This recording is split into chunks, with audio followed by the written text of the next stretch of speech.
5 basic principles in business na huwag mong kalimutan.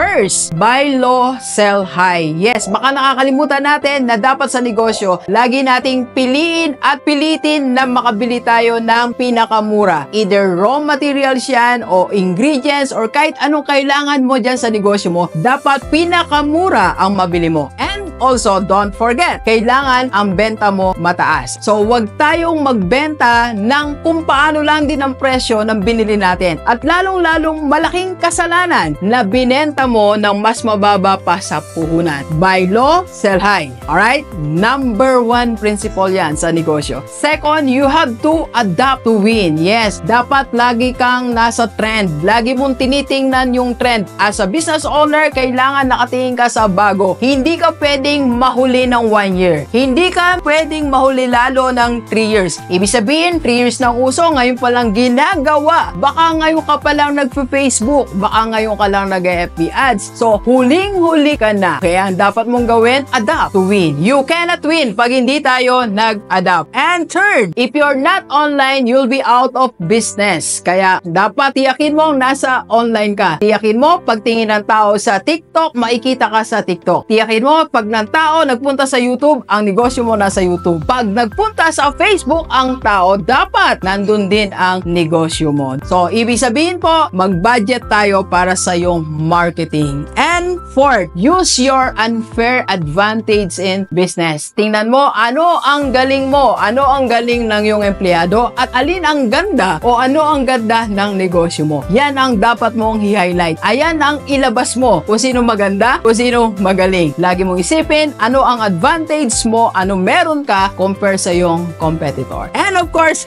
last, never trust a person twice in business. Pag ang business partner mo, niloko kang minsan, wala nang second chance. Pag ang empleyado mo, nangupit, nanguha ng mga gamit ng hindi mo alam, wala nang second chance. Pag yung kliyente mo, nandaya sa'yo, wala nang second chance. Anyone na hindi mo napagkatiwalaan ng minsan, wala nang second chance. Okay? Marami pang business principles, but this one, itong 5 na to, ito ang currently ina-apply ni Rockstar na nakatulong sa akin at makakatulong din sa'yo. Let's go, let's go. Kape po tayo. Thank you for watching. We are inviting you to attend our free webinar on how to save and invest the right way para magkaroon ka na ng investment sa mutual fund and maka-start ka na ng Kaiser mo. Ang Kaiser 3-in-1 po yan. May healthcare, life protection, and investment. PM na sa personal FD ko. Let's go, let's go!